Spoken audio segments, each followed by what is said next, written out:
有萧条就有繁荣，繁荣完了一定会萧条。而用和平与繁荣掩盖自己得位不正的镰仓幕府职权们，面对萧条突然来临时，一定是无力回天。虽说源赖朝及其直系子孙担任镰仓殿仅3代，但是他的妻子北条政子的家族北条氏以职权座的形式接管了实权，日本的第一个武家政权镰仓幕府得以延续下来。自然，矛盾的另一头是天皇和公家组成的朝廷势力。武士说到底，本来也应该仅仅是保护天皇和公家贵族的护卫立场，但现在贵族集团却被这群人指手画脚，自然不能接受。于是历代天皇都经常在镰仓幕府露出破绽时，试图夺取权力。然而，镰仓幕府建立不久的成久3年，也就是南宋嘉定14年，后鸟羽天皇发动成久之乱，结果遭到碾压式失败。这向全日本表明了幕府现在要比朝廷强大得多，反而巩固了镰仓幕府的政权。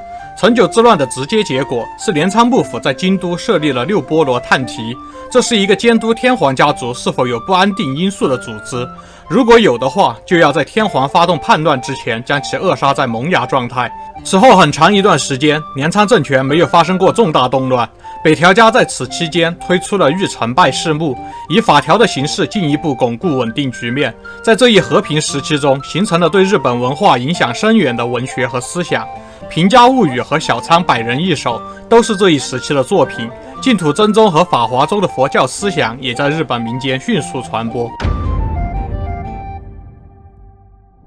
然而，长久的和平被从外部打破。在北条时宗执政的年代，黄金家族几乎完成了对整个欧亚大陆的征服，孤悬海外的日本列岛也不能免俗。文永11年，也就是南宋咸淳10年（元至元11年）和弘安4年，也就是元至元18年，元世祖忽必烈2次派遣军队渡海远征日本，日本称为元寇事件，也就是对马岛之魂的游戏背景事件。虽说镰仓幕府奋力抵抗之后，避免了被征服的命运，但是战争和重建工作消耗了巨大的国力，而且对于共赴国难的西日本诸国武士大名们，镰仓幕府没有给予任何实际上的奖赏，引发了武士们对幕府中央的强烈不满，以武家立国的镰仓幕府的统治变得摇摇欲坠。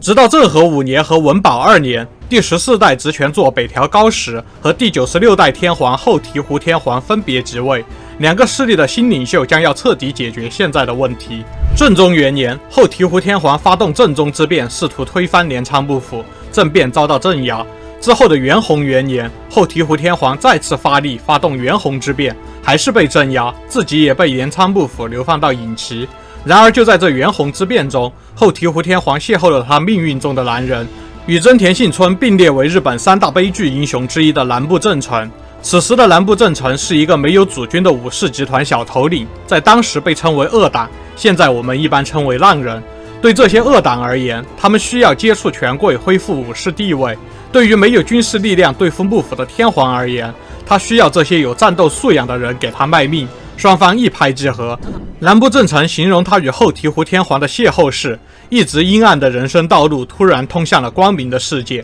言归正传，虽然后醍醐天皇没能推翻幕府，但是2次叛乱足以动摇镰仓幕府的根基，也是向全日本昭示了镰仓幕府的统治力已经不再稳定了。1年之后，后醍醐天皇认为时机成熟，从隐岐逃出。很快，他又邂逅了命运中更重要的男人足利高氏，也就是后来的足利尊氏。本来足利尊氏是被镰仓幕府派到京都去镇压后醍醐天皇的，但是足利尊氏本是高贵的清河源氏后代，而且武力值极高，对幕府的指手画脚早就相当不满。而且本来幕府将军就只能是源氏出身，现在北条氏自己做不了幕府将军，就自称职权，这看在足利尊氏的眼里，就像是中山靖王之后不爽曹丞相。于是当足利尊氏到达京都之后，并没有攻击天皇，而是直接转头进攻他的盟友六波罗探题，直接交了投名状，加入后醍醐天皇阵营。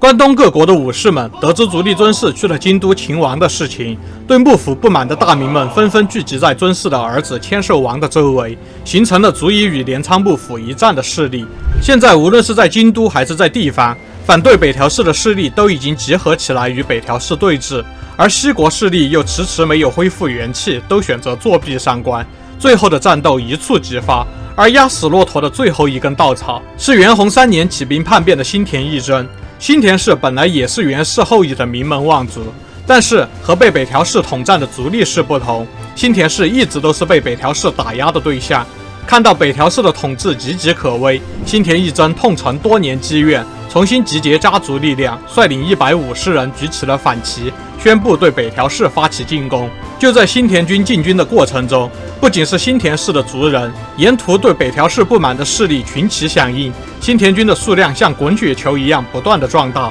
他们一路势如破竹，迅速击败了幕府派来的平叛部队。5月18日，新田发兵后仅仅3天，就打到了北条氏的大本营镰仓城前。此时的新田军已经有27000人，与幕府军主力对峙。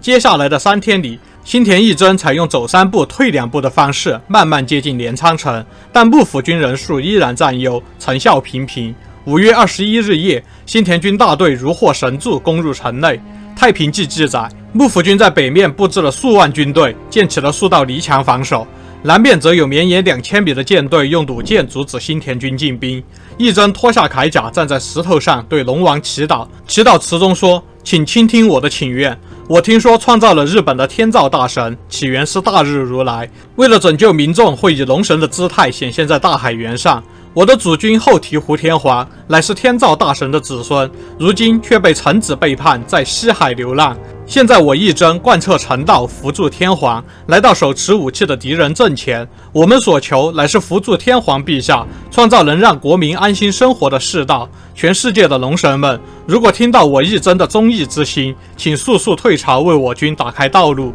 言毕，他将自己的黄金太刀拔出，扔进海中。之后，海水迅速退潮，形成了数千米宽的海岸线。新田军士气大振。当然，这是新田义贞事先知道退潮的时间而演的戏，但激发起来的士气却是真实的。士兵们沿着海岸线发起冲锋，攻入了镰仓城下町。此战双方共阵亡6000余人。5月22日，大势已去的镰仓幕府最后的职权座北条高时，在家族成员们的陪同下，来到北条家族墓地所在的东胜市，在那里自杀而死。随后，283名镰仓幕府的官员自杀殉主，镰仓幕府自此灭亡。对于北条氏，我称不上喜欢，但是繁荣和平的镰仓时代以这种方式结束，却是令人动容。繁荣与和平终究会有终结的日子，但是好日子本身确实并不能真正阻止矛盾的积累。在繁荣时代有能力掩盖矛盾时，就任由矛盾激化的北条氏，只能接受繁荣结束之后迅速灭亡的结局。